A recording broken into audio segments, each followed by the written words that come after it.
Brought you by Meghdoot सतरीठा।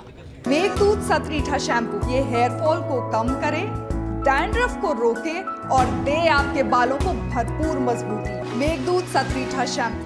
देश हमने आजाद कराया, कानून संविधान हमने बनाया, संविधान जेल हम गए 12 अक्टूबर। हम 70 लाख थे अनुसूचित जाति, हम 70 लाख थे। हमारे उपजाति को पिछड़ी में डालकर हमारी गिनती घटा के 7,000 कर दिया। आज पहली बार है कि 18 जनवरी 2022 को RGI registrar general of services of India ने ये लिखित प्रमाण दिया कि केवट मल्ला मझवार अनुसूचित जाति के हकदार हैं। हम सीट के लिए, हम जीत के लिए काम करते हैं।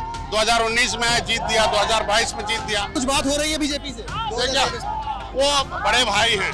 योगी सरकार के कैबिनेट मंत्री संजय निषाद अब फिर से निषादों के आरक्षण के मुद्दे को लेकर एक्टिव होते हुए नजर आ रहे हैं। बीते दिन संजय निषाद ने कानपुर के सती चौरा घाट पहुंचकर निषाद कुंभ का आयोजन किया। यहां पहुंचकर संजय निषाद ने कहा कि जब लेदरमैन और वॉशरमैन को आरक्षण दिया जा सकता है तो फिर फिशरमैन को क्यों नहीं दिया जा रहा। इस वक्त हमारे साथ बात करने के लिए मौजूद है उत्तर प्रदेश सरकार में कैबिनेट मंत्री संजय निषाद। संजय जी, ये बताइए कि आपने कहा है लेदरमैन को जब आरक्षण मिल सकता है, वॉशरमैन को मिल सकता है, तो फिशरमैन को क्यों नहीं मिल सकता? क्या मायने है इसके? देश आजाद हमारे लोगों ने कराया था। ये सती चौरा घाट 167 लोगों ने यहाँ फांसी की सजा हुई थी। देश हमने आजाद कराया, कानून संविधान हमने बनाया, संविधान जेल हम गए 12 अक्टूबर। अगर क्रिमिनल कास्ट से प्रभावित हम हैं और हमें सजा हुई थी, 5 साल 16 दिन हम लोग गुलाम थे, तो हमें जो सेवा कर रहे थे उन्हें मिल गया। अजय जो देश को आजाद कर रहे थे जेल में थे। 31 अगस्त 1952 को हम आजाद हुए। अगर संविधान की सूची में सूचीबद्ध है लेदरमैन, वाशरमैन, फिशरमैन, तो लेदरमैन के सारी उपजाति को मिलता है, वाशरमैन को मिलता है, तो फिशरमैन मझवार है और उसकी भी उपजाति लिखी हुई है केवट मल्ला। 1961 तक हमारी गिनती 1991 तक होती थी। हम 70 लाख थे अनुसूचित जाति, हम 70 लाख थे। हमारे उपजाति को पिछड़ी में डालकर हमारी गिनती घटा के 7,000 कर दिया।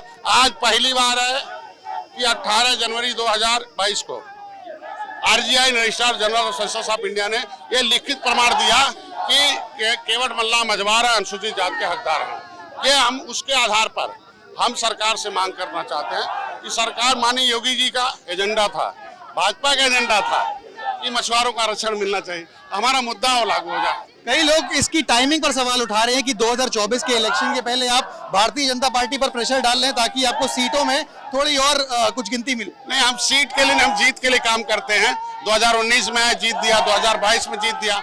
अब इस समुदाय को जो वादा किया गया था वो समुदाय हमसे मांगेगा कि नहीं मांगेगा? इनको आरक्षण चाहिए और इनका हक हिस्सा चाहिए। हमें सीट न दें, आरक्षण लिख दें, आरक्षण से हम अपना काम करेंगे। एक आखिरी सवाल, गठबंधन की बात हो रही है, समाजवादी पार्टी भी गठबंधन कर रही है।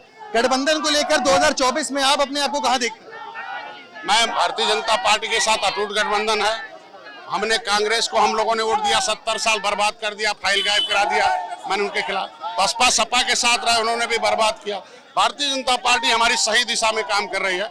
योगी जी पत्र लिखे, आरजीआई ने मांग लिया, सामाजिक न्याय मंत्रालय। अब पहला व्यक्ति है कि पहले की सरकार में जाते थे, डंडे खाते थे, मुकदमे हो जाते थे।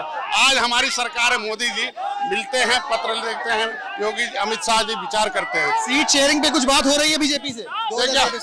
वो बड़े भाई हैं। 2019 में आए, 2022 में बुलाए, 15 सीट दिया था।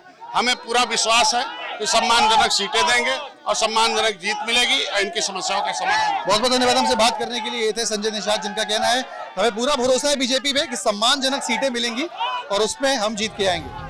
फिलहाल राजनीतिक तौर पर इसे प्रेशर पॉलिटिक्स के तौर पर देखा जा रहा है, लेकिन इस बात को संजय निषाद नकारते हुए नजर आते हैं। लेकिन आगे आने वाले समय में अब ये देखना होगा कि यूपी की राजनीतिक गलियारों में और क्या कुछ नया देखने को मिलता है।